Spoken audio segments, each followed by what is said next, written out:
ನಮಸ್ಕಾರ. ಜಿ ಕನ್ನಡ ವಾಹಿನಿಯ ಸಮಸ್ತ ವೀಕ್ಷಕರಿಗೆಲ್ಲ ಫಾಲ್ಗುಣ ಮಾಸದ ಶುಭ ಶನಿವಾರದ ವಿಶೇಷ ಮಹರ್ಷಿವಾಣಿ ಕಾರ್ಯಕ್ರಮಕ್ಕೆ ಆತ್ಮೀಯವಾದಂತಹ ಸ್ವಾಗತ. Powered by Malgudi continental filter coffee, special partners Amrutha Bindu ಮತ್ತು ಎಬಿ ಪ್ರಾಪರ್ಟೀಸ್ ಹಾಗೂ divine partner Deepam lamp oil. ವೀಕ್ಷಕರೇ, ಇದು ಶನಿವಾರದ ವಿಶೇಷ ಮಹರ್ಷಿವಾಣಿ ಕಾರ್ಯಕ್ರಮ ಮತ್ತು ಇವತ್ತಿನ ಕಾರ್ಯಕ್ರಮದಲ್ಲಿ ನಾವು ನೋಡ್ತಾ ಇರುವಂತದ್ದು ಶಿವರಾತ್ರಿಯ ದಿನದಂದು ನಡೆದಂತಹ ವಿಶೇಷ ಕಾರ್ಯಕ್ರಮಗಳನ್ನು. ಅದರಲ್ಲಿ ಮೊದಲನೇದಾಗಿ ಮಾಜಿ ಮುಜರಾಯಿ ಸಚಿವರಾಗಿರುವಂತಹ ಮಾಲೂರಿನ ಶ್ರೀ ಕೃಷ್ಣಯ್ಯ ಶೆಟ್ಟಿ ಅವರು ಪ್ರತಿ ವರ್ಷ ಶಿವರಾತ್ರಿ ಹಬ್ಬದ ದಿನದಂದು ಹರಿದ್ವಾರದಿಂದ ಗಂಗಾಜಲವನ್ನು ವಿತರಿಸುತ್ತಾರೆ ರಾಜ್ಯದ 31 ಜಿಲ್ಲೆಗಳಿಗೂ. ಅದರಲ್ಲಿ ಮೊದಲನೇದಾಗಿ ನಡೆದದ್ದು ಬೆಂಗಳೂರಿನ ಬಳೆಪೇಟೆಯಲ್ಲಿ ಇರುವಂತಹ ಶ್ರೀ ಕಾಶಿ ವಿಶ್ವನಾಥ ಸ್ವಾಮಿ ದೇವಾಲಯಕ್ಕೆ ಗಂಗಾಜಲವನ್ನು ಮೊದಲನೇದಾಗಿ ವಿತರಿಸಲಾಯಿತು ಮತ್ತು ಈ ಒಂದು ವಿಶೇಷ ಕಾರ್ಯಕ್ರಮಕ್ಕೆ ಡಾಕ್ಟರ್ ಮಹರ್ಷಿ ಆನಂದ್ ಘೋಷ್ ಅವರು ಚಾಲನೆಯನ್ನು ನೀಡಿದ್ದಾರೆ. ಬನ್ನಿ, ಹಾಗಿದ್ರೆ ಈ ದೃಶ್ಯಗಳು ಹೇಗಿತ್ತು ನೋಡ್ಕೊಂಡು ಬರೋಣ.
ओम नमस्ते अस्त भगवन् विश्वेश्वराय महादेवाय त्र्यंबकाय त्रिपुरांतकाय त्रिकाग्निकालाय कालाग्निरुद्राय नीलकंठाय मृत्युंजयाय सर्वेश्वराय सदाशिवाय ಶ್ರೀಮನ್ಮಹಾದೇವಾಯ ನಮಃ.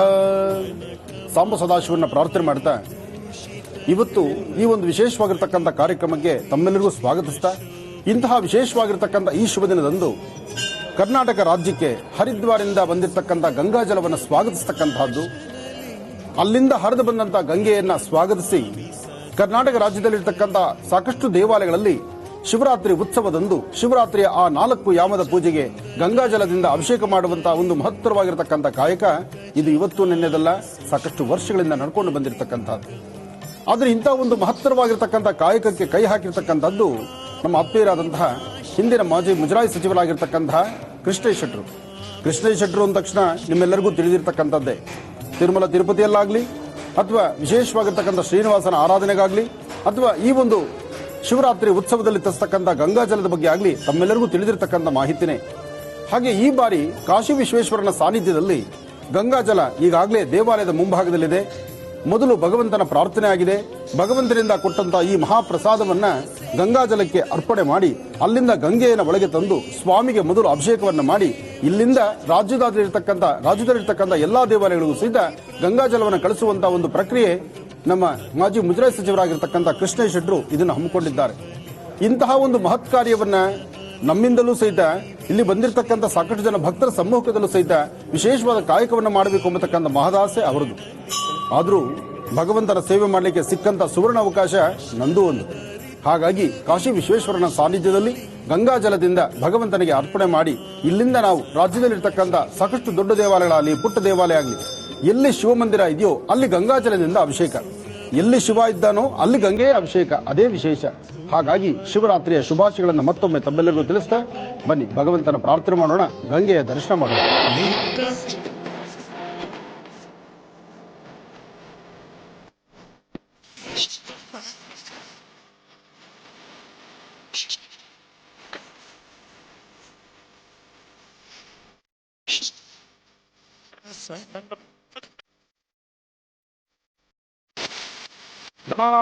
ಗಣಪತಿ ನವಾಮಹೇ ಕಪಿಂ ಕಪಿಹಿನಾನುಭವಶ್ವತ್ವಂ ಜ್ಯೇಷ್ಠರಾಜಂ ರಮಣಾಂ ಬ್ರಹ್ಮಣಸ್ವದಾಮ ಸಂಗನ್ನೋತದತ್ಸೇದಸಾದನಂ ಮಹಾಗಣಾಧಿಪತಯೇ ನಮಃ. ಗಣಪತಿಯನ್ನು ಪ್ರಾರ್ಥನೆ ಮಾಡಿದೆ. ಹರಿದ್ವಾರಿಂದ ಬಂದಿರತಕ್ಕಂತಹ ಗಂಗಾಜಲವನ್ನು ಕರ್ನಾಟಕ ರಾಜ್ಯಕ್ಕೆ ನಾವು ಸ್ವಾಗತಿಸ್ತಾ ಮುಂಬರ್ತಕ್ಕಂತಹ ದಿನಗಳಲ್ಲಿ ಜಲಕ್ಷಾಮ ಎಂಬತಕ್ಕಂಥದ್ದು ಇಲ್ದಿರ ರಾಜ್ಯದಲ್ಲಿ ನಡೆಸ್ತಿರ್ತಕ್ಕಂಥ ಗಂಗೆಯ ವಿಶೇಷವಾಗಿರ್ತಕ್ಕಂಥ ಶಿವರಾತ್ರಿ ಉತ್ಸವದಲ್ಲಿ ಸ್ವಾಮಿಗೆ ನಡೀತಕ್ಕಂಥ ಗಂಗಾರಾಧನೆ, ಗಂಗಾಭಿಷೇಕ, ಈ ಗಂಗಾಜಲದಿಂದ ಸ್ವಾಮಿಗೆ ಅಭಿಷೇಕವನ್ನು ನಡೆಸಲಿಕ್ಕೋಸ್ಕರನೇ ದೂರದ ಹರಿದ್ವಾರದಿಂದ ಆಗಮಿಸಿರ್ತಕ್ಕಂಥ ಪ್ರತಿ ವರ್ಷದಂತೆ ಈ ವರ್ಷವೂ ಸಹಿತ ಬಂದಿರತಕ್ಕಂಥ ಗಂಗಾಜಲದಿಂದ ಈ ಒಂದು ವಿಶೇಷವಾದ ಪೂಜಾನುಷ್ಠಾನ, ಅದರಲ್ಲೂ ಕಾಶಿ ವಿಶ್ವೇಶ್ವರನ ಸಾನ್ನಿಧ್ಯದಲ್ಲಿ ನಡೀತಿರ್ತಕ್ಕಂಥ ಈ ಅನುಷ್ಠಾನಕ್ಕೆ ಆಗಮಿಸಿರ್ತಕ್ಕಂಥ ತಮ್ಮೆಲ್ಲರಿಗೂ ಸಹಿತ ಒಳ್ಳೆಯದಾಗಲಿ ಅಂತ ಭಗವಂತನ ಪ್ರಾರ್ಥನೆ ಮಾಡ್ತಾ ಗಂಗಾರಾಧನೆಯನ್ನು ಮಾಡೋಣ. ಭಗವಂತನ ಪ್ರಾರ್ಥನೆ ಮಾಡೋಣ. ತಮ್ಮೆಲ್ಲರ ಹೆಸರು ನಕ್ಷತ್ರವನ್ನು ನಿಮ್ಮ ಮನಸ್ಸಲ್ಲಿ ನೀವು ಪ್ರಾರ್ಥನೆ ಮಾಡಿಕೊಳ್ಳಿ. ಹಾಗೆ ಭಗವಂತನ ಸಾನ್ನಿಧ್ಯದಿಂದ ತಂದಿರತಕ್ಕಂಥ ಈ ಪುಷ್ಪ ಪ್ರಸಾದ, ಕಾಶಿ ವಿಶ್ವೇಶ್ವರನ ಸಾನ್ನಿಧ್ಯದಿಂದ ಬಂದಂಥ ಪುಷ್ಪ ಪ್ರಸಾದವನ್ನು ಗಂಗೆಯ ಮೇಲೆ ಧರಿಸಿ ಪೂಜಾನುಷ್ಠಾನವನ್ನು ಪ್ರಾರಂಭ ಮಾಡೋಣ. ಓಂ ತದಂಗತ್ವೇನ ಕಳಶಾರಾಧನಂ ಕರಿಷ್ಯೆ ಕಳಶಂ ಗಂಧಾಕ್ಷತ ಪತ್ರ ಪುಷ್ಪೈರಭ್ಯಶ್ಚ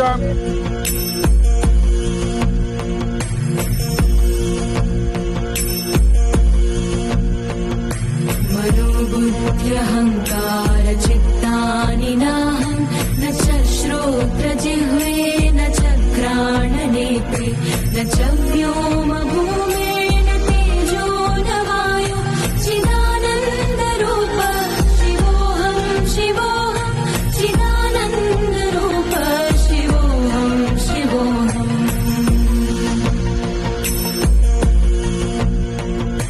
न च प्राणसंज्ञो न वै पञ्चवायु न वा सप्तधातुर्न वा पञ्चकोश न वा पाणिपादौ न चोपस्थवायु चिदानन्दरूप शिवोऽहं शिवोऽहं चिदानन्दरूप शिवोऽहं शिवोऽहम्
भोजनं नैव भोज्यं न भोक्ता चिदानन्दरूप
ಭವೋದ್ಭವಾಯ ನಮಃ. ಮಹರ್ಷಿವಾಣಿಯ ಸಮಸ್ತ ವೀಕ್ಷಕ ಬಂಧುಗಳೇ, ತಾವೆಲ್ಲರೂ ನೋಡ್ತಿರ್ತಕ್ಕಂಥದ್ದು ಈ ಒಂದು ಗಂಗಾಜಲವನ್ನ ಭಗವಂತನಿಗೆ ಅರ್ಪಣೆ ಮಾಡಲಿಕ್ಕಾಗಿ, ಭಗವಂತನಿಗೆ ಇಡತಕ್ಕಂಥ ಅಭಿಷೇಕಕ್ಕೋಸ್ಕರ ಹರಿದ್ವಾರದಿಂದ ಬಂದಿರತಕ್ಕಂಥ ಗಂಗೆಯನ್ನ ಇಲ್ಲಿ ಕಾಶಿ ವಿಶ್ವೇಶ್ವರನ ಸಾನ್ನಿಧ್ಯದಲ್ಲಿ ಸ್ವಾಮಿಗೆ ಅಭಿಷೇಕವನ್ನು ಮಾಡಿ ರಾಜ್ಯದಲ್ಲಿರ್ತಕ್ಕಂಥ ಎಲ್ಲಾ ದೇವಾಲಯಗಳಿಗೂ ವಿಶೇಷವಾಗಿ ಗಂಗೆಯನ್ನು ಕಳಿಸುವಂತಹ ಒಂದು ಪ್ರಕ್ರಿಯೆ. ಈ ಒಂದು ಮಹತ್ ಕಾರ್ಯವನ್ನ ಮಾಜಿ ಮುಜರಾಯಿ ಸಚಿವರಾದಂತಹ ಕೃಷ್ಣೇಶ್ ಶೆಟ್ಟರು ಅವರು ಪ್ರತಿ ವರ್ಷ ನಡೆಸಿಕೊಂಡು ಬಂದಿದ್ದಾರೆ. ಮಾಜಿ ಮುಜರಾಯಿ ಸಚಿವರಾಗಿರ್ತಕ್ಕಂತಹ ಕೃಷ್ಣೇಶ್ ಶೆಟ್ಟರು ನಡೆಸಿಕೊಂಡು ಬಂದಿರತಕ್ಕಂಥ ಈ ಒಂದು ಗಂಗಾಜಲದ ಶಿವನ ವಿಶೇಷವಾಗಿರ್ತಕ್ಕಂಥ ಶಿವರಾತ್ರಿ ಉತ್ಸವದಂದು ಶಿವರಾತ್ರಿಯ 4 ಯಾಮದ ಪೂಜೆಗೂ ಸಹಿತ ಗಂಗಾಜಲವನ್ನ ಸ್ವಾಮಿಗೆ ಅರ್ಪಣೆ ಮಾಡತಕ್ಕಂಥದ್ದು. ಗಂಗೆ ಚೇಮನೆ ಚೇವ ಗೋದಾವರಿ ಸರಸ್ವತಿ ನರ್ಮದಾ ಸಿಂಧು ಕಾವೇರಿ ಜಲೇಸ್ಮಿನ್ ಸನ್ನಿಧಿ ಕೊಡು.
ಶ್ರೀ ಗುರುಭ್ಯೋ ನಮಃ. ಹರಿ ಓಂ.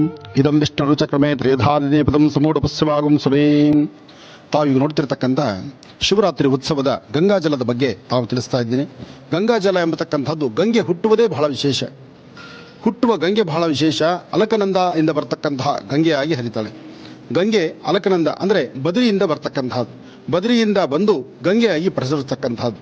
ಆದರೂ ಸಾಕಷ್ಟು ವಿಶೇಷವಾಗಿರ್ತಕ್ಕಂಥ ಗಂಗಾ ತೀರ್ಥದಲ್ಲಿ ಅಷ್ಟು ವಿಶೇಷತೆಗಳಿದೆ. ಅದಕ್ಕಾಗಿ ಕಾಶಿ ವಿಶ್ವನಾಥನ ಸಾನ್ನಿಧ್ಯದಲ್ಲಿ ಗಂಗಾ ಆರಾಧನೆ ಮಾಡಿ ಈಗ ಮಹಾವಿಷ್ಣುವಿನ ಸಾನ್ನಿಧ್ಯ ಅಂದರೆ ಕೃಷ್ಣನ ಸಾನ್ನಿಧ್ಯ.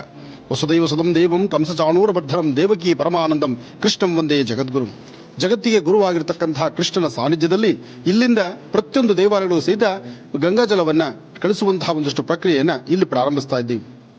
ಹಾಗಾಗಿ ಗಂಗೆಯನ್ನ ವಿಶೇಷವಾಗಿರ್ತಕ್ಕಂಥ ಸಾನ್ನಿಧ್ಯದಲ್ಲೂ ಇಟ್ಟು ಇಲ್ಲೂ ಸಹಿತ ಪೂಜಾನುಷ್ಠಾನವನ್ನು ಮಾಡಿಸಿ ತದನಂತರ ಪ್ರತಿಯೊಂದು ದೇವಾಲಯಗಳು ಕಳಿಸುವಂತಹ ಒಂದು ಪ್ರಕ್ರಿಯೆಯನ್ನು ನಮ್ಮ ಮಾಲೂರಿನ ಕೃಷ್ಣೇಶ್ ಶೆಟ್ಟರು ನಡೆಸ್ತಾ ಇದ್ದಾರೆ. ಧರ್ಮ, ಸಂಸ್ಕೃತಿ, ಸಂಪ್ರದಾಯ ಹಾಕುವ ಪ್ರತಿ ಹೆಜ್ಜೆಯಲ್ಲೂ ಸಹಿತ ತನ್ನ ಉಸಿರಿನ ಕಣ ಅಂದರೂ ಸಹಿತ ತಪ್ಪಾಗಲಾರದು. ನಿತ್ಯವೂ ಸಹಿತ ಧರ್ಮದ ರಥಯಾತ್ರೆ ಇಳಿತಿರ್ತಕ್ಕಂತಹ ಕೃಷ್ಣೇಶ್ ಶೆಟ್ಟರಿಗೂ ಅವರ ಕುಟುಂಬಕ್ಕೂ ಭಗವಂತನಾದಂತಹ ಸಾಂಬ ಸದಾಶಿವ ಸಂಪೂರ್ಣ ಅನುಗ್ರಹವನ್ನು ಕೊಡಲಿ ಅಂತ ಕೃಷ್ಣನಲ್ಲಿ ನಾನು ಪ್ರಾರ್ಥನೆ ಮಾಡ್ತಿದ್ದೇನೆ. ಭಗವಂತ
ಎಲ್ಲರ ಪವಿತ್ರವಾದಂಥ ಹಬ್ಬ ಮಹಾಶಿವರಾತ್ರಿ. ರಾಜ್ಯದ ಜನತೆಗೆ ಒಂದು ಮಾತು ಕೊಟ್ಟಿದ್ದೆ, ಈ ಪವಿತ್ರವಾದ ಗಂಗಾಜಲನ ಅರ್ಪಣೆ ಮಾಡ್ತೀನಿ ಅನ್ನೋ ಮಾತು ಕೊಟ್ಟಿದ್ದೆ. ಅದ್ರ ಜೊತೆಗೆ ಅಧಿಕಾರ ಇರಲಿ ಇಲ್ಲದೇ ಇರಲಿ ನನ್ನ ಶಕ್ತಿ ಇರೋ ತನಕ ಇದನ್ನು ನಡೆಸ್ಕೊಂಡು ಹೋಗ್ತೀನಿ ಅಂತ ಮಾತು ಕೊಟ್ಟಿದ್ದೆ. ಅದರ ಪ್ರಯುಕ್ತ ಇವತ್ತಿನ ಈ ಕಾರ್ಯಕ್ರಮ 4 ದಿನಗಳಿಂದ ನಮ್ಮ ಲಾರಿ ಟ್ರಕ್ ಗಂಗಾಜಲನ ತುಂಬಿಸ್ಕೊಂಡು ಹರಿದ್ವಾರದಲ್ಲಿ 4 ದಿನ ಪ್ರಯಾಣ ಮಾಡಿ ಇವತ್ತಿನ ಮುಂಜಾನೆ ಬಂತು. ಈಗ ಕಾಶಿ ವಿಶ್ವೇಶ್ವರ ದೇವಾಲಯದಲ್ಲಿ ಡಾಕ್ಟರ್ ಮಹರ್ಷಿ ಆನಂದ್ ಗುರೂಜಿಯವರು ಪೂಜೆ ಮಾಡಿ ಉದ್ಘಾಟನೆ ಮಾಡಿದ್ರು. ಅದನ್ನು ಈಗ ಇಲ್ಲಿ ಶ್ರೀಕೃಷ್ಣ ದೇವಾಲಯದಲ್ಲಿ ಇದನ್ನು ಫಿಲಪ್ ಮಾಡಿ ರಾಜ್ಯದ 31 ಜಿಲ್ಲೆಗೂ ಕೂಡ ವಾಹನಗಳಲ್ಲಿ ಚಿಕ್ಕ ಚಿಕ್ಕ ವಾಹನಗಳಲ್ಲಿ ತಲುಪಿಸುವಂಥ ಕೆಲಸ ಮಾಡ್ತೀವಿ. ಮತ್ತು ಈ ತಲುಪಿಸುವ ಈ ಒಂದು ವ್ಯವಸ್ಥೆಗೆ ಸಂಪೂರ್ಣ ಸಹಕಾರ ಕೊಡ್ತಾ ಇರುವಂಥದ್ದು ಮುಜರಾಯಿ ಇಲಾಖೆ ಕಳೆದ 15 ವರ್ಷಗಳಿಂದ. ಈ ಬಾರಿನೂ ಕೂಡ ಅವರು ಒಪ್ಕೊಂಡಿದ್ದಾರೆ. ದೇವಾಲಯಗಳಿಗೆ ತಲುಪಿಸುವಂಥ ಕೆಲಸ ಅವರು ಮಾಡ್ತಿದ್ದಾರೆ. ಆ ಇಲಾಖೆಯ ಅಧಿಕಾರಿಗಳು ಆಯಾ ಭಾಗದಲ್ಲಿ ಅದನ್ನು ಗಂಗಾಜಲವನ್ನು ಸ್ವೀಕಾರ ಮಾಡಿ ಹಂಚಿಕೆ ಮಾಡುವಂಥ ಸೇವೆ ಮಾಡ್ತಾರೆ ಅಂತ ಹೇಳಕ್ಕೆ ಇಚ್ಛೆಪಡ್ತೀನಿ. ಶಿವರಾತ್ರಿ ಹಬ್ಬದ ಪ್ರಯುಕ್ತ ಉಡುಪಿ ಜಿಲ್ಲೆಯ ಹೆಜಮಾಡಿಯ ಕಡಲ ತೀರದಲ್ಲಿ ಡಾಕ್ಟರ್ ಮಹರ್ಷಿ ಆನಂದ್ ಗುರೂಜಿಯವರ ಸುಪುತ್ರ ಶ್ರೀನಿವಾಸ್ ಶರ್ಮಾ ಅವರು ಶಿವನಿಗೆ ವಿಶೇಷವಾದಂತಹ ಅಭಿಷೇಕ ಪೂಜಾರಾಧನೆ ಸಲ್ಲಿಸಿದ್ದಾರೆ. ಕಡಲ ತೀರದಲ್ಲಿ ನೆರವೇರಿಸಲಾದಂತಹ ಶಿವನ ಅಭಿಷೇಕ ಪೂಜಾರಾಧನೆ ಹೇಗೆ ನಡೀತು ನೋಡ್ಕೊಂಡು ಬರೋಣ. अद्रिजार्धं रुद्ररूपं ताण्डव प्रियमीश्वरम् अद्रिजार्धं रुद्ररूपं ताण्डव प्रियमीश्वरं वन्दे जटाधर शान्तसुन्दर दिव्यरूपमहेश्वरं वन्दे जटाधर शान्तसुन्दर दिव्यरूपमहेश्वरौ अद्रिजार्धं रुद्ररूपं ताण्डव प्रियमीश्वरम्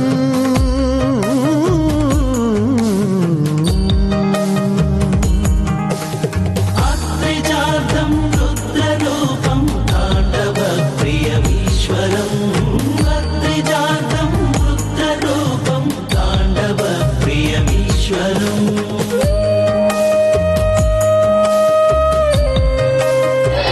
ಮಹರ್ಷಿವಾಣಿ ಕಾರ್ಯಕ್ರಮವನ್ನು ವೀಕ್ಷಣೆ ಮಾಡ್ತಾ ಇರ್ತಕ್ಕಂಥ ಪ್ರತಿಯೊಬ್ಬ ಭಕ್ತಾದಿಗಳಿಗೂ ನನ್ನ ನಮಸ್ಕಾರಗಳು. ಮಹರ್ಷಿವಾಣಿ ಕಾರ್ಯಕ್ರಮದ ಪರವಾಗಿ ಮಹಾಶಿವರಾತ್ರಿ ಹಬ್ಬದ ಹಾರ್ದಿಕ ಶುಭಾಶಯಗಳು. ಮಹರ್ಷಿವಾಣಿ ಕಾರ್ಯಕ್ರಮದಲ್ಲಿ ಪ್ರಪ್ರಥಮವಾಗಿ ಮುರುಡೇಶ್ವರದಲ್ಲಿ ಮಹಾಶಿವರಾತ್ರಿ ಕಾರ್ಯಕ್ರಮವನ್ನು ಆಚರಿಸಿದ್ವಿ. ಹಾಗೆ ಬೇರೆ ಬೇರೆ ರಾಜ್ಯಗಳಲ್ಲಿ ಬೇರೆ ಬೇರೆ ಕಡಲ ತೀರಗಳಲ್ಲಿ ನಾವು ಆಚರಿಸ್ತಾ ಇದ್ವಿ. ಆದ್ರೆ ಇವತ್ತಿನ ದಿವಸ ಮಹಾ ಪವಿತ್ರವಾಗಿರ್ತಕ್ಕಂಥ ಈ ಒಂದು ಪುಣ್ಯ ಕ್ಷೇತ್ರ ಉಡುಪಿ ಜಿಲ್ಲೆಯ ಯಜಮಾಡಿ ಅನ್ನುವ ಕಡಲ ತೀರದಲ್ಲಿ ನಾವು ಇವತ್ತಿನ ದಿವಸ ಶಿವರಾತ್ರಿಯನ್ನು ಆಚರಿಸ್ತಾ ಇದ್ದೇವೆ. ಆ ಭಗವಂತನ ಅನುಗ್ರಹ ಸದಾ ನಿಮ್ಮ ಮೇಲಿರಿ. ತಾವು ಕೂಡ ಮನೇಲಿ ಕೂತಿರೋರು ನನ್ನ ಜೊತೆ ಶಿವನ ಅನುಗ್ರಹ ನಿಮಗೂ ಬೇಕಂದ್ರೆ ಶಿವನ ಪೂಜೆ ತಾವು ಮಾಡಿ ನನ್ನ ಜೊತೆ ನೀವು ಕೂಡ ಆ ಪೂಜೆಗೆ ಭಾಗಿಯಾಗಬೇಕು ಅಂತ ಕೇಳ್ತಾ ಇವಾಗ ಮಹಾಶಿವರಾತ್ರಿ ಹಬ್ಬದ ಪ್ರಯುಕ್ತ ಶಿವನಿಗೆ ಕಡಲ ತೀರದಲ್ಲಿ ಸಮುದ್ರ ರಾಜನ ಅನುಗ್ರಹದೊಂದಿಗೆ ಸಮುದ್ರದ ನೀರಿನಿಂದ ಶಿವನಿಗೆ ಅಷ್ಟಾಭಿಷೇಕವನ್ನ ಮಾಡೋಣ. ಇವತ್ತಿನ ದಿನ ಶಿವರಾತ್ರಿ ಕಾರ್ಯಕ್ರಮದಲ್ಲಿ ಪ್ರತಿಯೊಂದು ಪೂಜಾ ವಿಧಿವಿಧಾನಗಳಲ್ಲಿ ಪೂಜಾ ಅನುಷ್ಠಾನಗಳಲ್ಲಿ ಭಾಗಿಯಾಗಿ ನಮ್ಮೊಂದಿಗೆ ಸಹಕಾರ ನೀಡ್ತಾ ಇರತಕ್ಕಂತ ಡಾಕ್ಟರ್ ಮಹರ್ಷಿ ಆನಂದ್ ಗುರೂಜಿ ಅಭಿಮಾನಿ ಬಳಗದ ಯಜಮಾಡಿ ಗ್ರಾಮದಲ್ಲಿ ರಾಜ್ಯಾಧ್ಯಕ್ಷರಾಗಿರ್ತಕ್ಕಂಥ ಗಣೇಶ್ ರವರು ಮತ್ತು ಯಜಮಾಡಿ ಗ್ರಾಮಸ್ಥರು ಸಮುದ್ರ ರಾಜನನ್ನೇ ನಂಬಿಕೊಂಡು ಕಡಲ ತೀರದಲ್ಲಿ ಮೀನುಗಾರಿಕೆ ಮಾಡ್ತಿರ್ತಕ್ಕಂಥ ಲತೇಶ್ ಅವರು ಕೂಡ ಕಾರ್ಯಕ್ರಮಕ್ಕೆ ಆಗಮಿಸಿದ್ದಾರೆ. ಬನ್ನಿ ಅವ್ರನ್ನ ಕೂಡ ಸ್ವಾಗತ ಮಾಡೋಣ. ಅನುಷ್ಠಾನದ ಪ್ರತಿಯೊಂದು ಕ್ರಮಗಳಲ್ಲೂ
ತ್ರಯಂಬಕಾಯ ತ್ರಿಪುರಾಂತಕಾಯ ತ್ರಿಕಾಗ್ನಿಕಾಲಾಯ ಕಾಲಾಗ್ನಿರುದ್ರಾಯ ನೀಲಕಂಠಾಯ ಮೃತ್ಯುಂಜಯಾಯ ಸರ್ವೇಶ್ವರಾಯ ಸದಾಶಿವಾಯ ಶ್ರೀಮನ್ಮಹಾದೇವಾಯ ನಮಃ.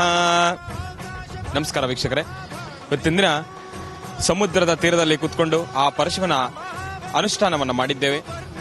ಅನುಷ್ಠಾನ ಮಾಡುವ ಸಮಯದಲ್ಲಿ ಇವತ್ತಿನ ದಿವಸ ಪ್ರಪಂಚದಲ್ಲಿ ಜಗತ್ತಿನಲ್ಲಿ ನಾನಾ ರೀತಿಯಲ್ಲಿರ್ತಕ್ಕಂಥ ಪುಷ್ಪಗಳಿದೆ. ಒಂದೊಂದು ಪುಷ್ಪವನ್ನು ಒಂದೊಂದು ಸುಗಂಧವನ್ನ ಬೀರುತ್ತೆ, ಅದರ ಮಹತ್ವನೇ ಬೇರೆ. ಆದರೆ ಪರಶಿವನಿಗೆ ಬಹಳ ಪ್ರಿಯವಾಗಿರ್ತಕ್ಕಂಥದ್ದು ಒಂದು ಎಲೆ. ಆ ಎಲೆಯ ಹಿಂದಿನ ಚರಿತ್ರೆ ಏನು, ಆ ಎಲೆಯ ಹಿಂದಿನ ರಹಸ್ಯ ಏನು ಅಂತ ನಾನು ನಿಮ್ಗೆ ಇವತ್ತಿನ ದಿವಸ ತಿಳಿಸ್ಕೊಡ್ತೀನಿ. ಆ ಎಲೆ ಬೇರೆ ಯಾವುದೂ ಅಲ್ಲ, ಬಿಲ್ವಪತ್ರೆ ಅಂತ.